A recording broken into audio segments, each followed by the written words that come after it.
camaraderie, respected comrades and friends. In a truly fair, free and peaceful world, democracy takes many forms of expression, not only one. I believe democracy is a government in which all the people participate, in which the interests of the people reign supreme, in which their country's sovereignty, their country's honor is at the top.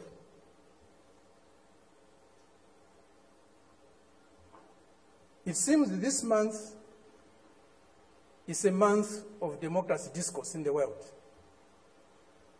At the end of this month, there will be a conference in Lusaka, or a summit in Lusaka, Zambia, my country, led by the United States. They have come to Southern Africa to teach us democracy. A country that was opposed to our liberation, a country that supported colonial regimes, the apartheid regime in South Africa, the white racist minority regime in Zimbabwe, now Rhodesia, now Zimbabwe, the Portuguese colonial governments in Mozambique, in Angola, in Guinea-Bissau, and Cape Verde, today is coming to Africa to teach us about democracy.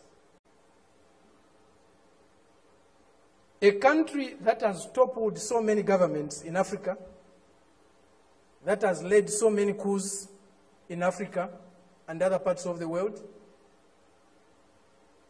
a country that has killed so many of our leaders in Africa and other parts of the world, the killers of Patrice Lumumba, those who toppled Kwame Nkrumah, those who killed Nasser, those who killed Muammar Gaddafi, today are coming to teach us about democracy.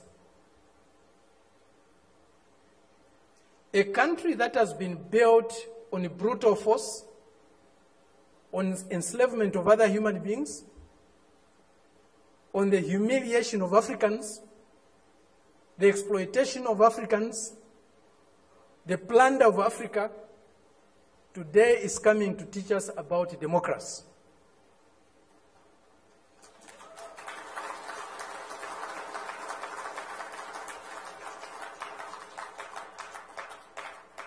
That's the arrogance, the imperialist arrogance, the racist arrogance that we are subjected to. We cannot have democracy where there is hegemony of the strongest, mightiest imperialist power. We cannot have democracy where a country's resources, a country's decisions are dictated to by another country. A country that is dominated by another country cannot be democratic. A country that lacks sovereignty cannot be democratic. A people that cannot decide for themselves cannot be democratic. A colony, a neo-colony cannot be democratic. That's why today, even at the United Nations, membership is on the basis of sovereignty. Only sovereign nations can be members of the United Nations, because only sovereign nations can decide for themselves. A colony cannot be a member of the United Nations. It's not by accident. It's not a mistake. If you have no respect for the dignity of others, If you have no respect for the sovereignty of other countries, you cannot claim to be a champion of democracy. They used to say, all roads lead to Rome. Today, we can confidently say, all roads to progress, all roads to what is better for humanity lead to Beijing.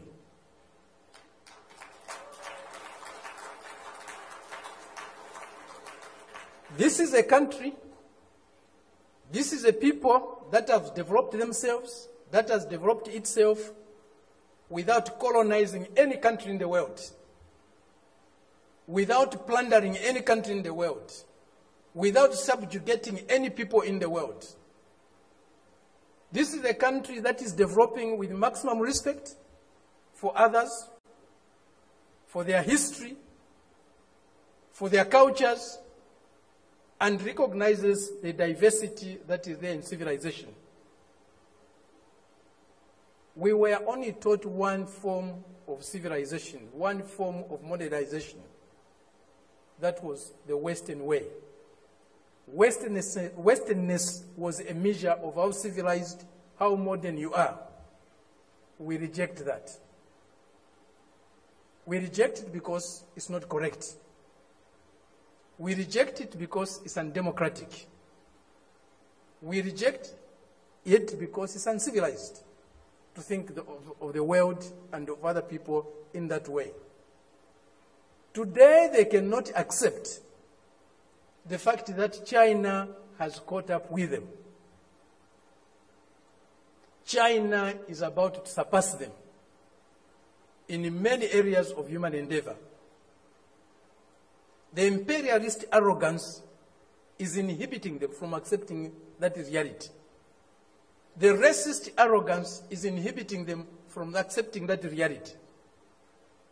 But the world is changing. The changes we are witnessing today, as President Xi said in Moscow recently, or the other day, they have never been seen in 100 years. They have shaped a world that they themselves today are scared of. And they have shaped a world that is not sustainable. Democracy, human development is not sustainable on the basis of plunder, on the basis of enslavement, on the basis of humiliating other people every day. That is a system we are seeing today, a system that will not survive if plunder is eliminated, if subjugation of other peoples, other nations is eliminated, if inequality in the world is eliminated. That system will disappear. The only system that you can survive and can endure for long is a system that is based on mutual benefit, win-win relationships, mutual respect for others, accommodation and tolerance of others, and fraternal love for all humanity. This is what we find in China today. This is what China's example is showing us. Indeed, all paths are different. There's no path that is the same, even if they are leading to the same destination. Each path has got its own characteristics. We are seeing that, we are learning that, we are experiencing that today with China.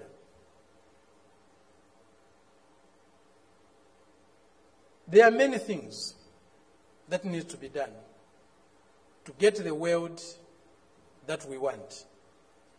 A more just, a more fair, a more peaceful world is possible. But it won't drop from the skies. We have to struggle for it. And as Fidel said, if we struggle, we'll win. Thank you very much.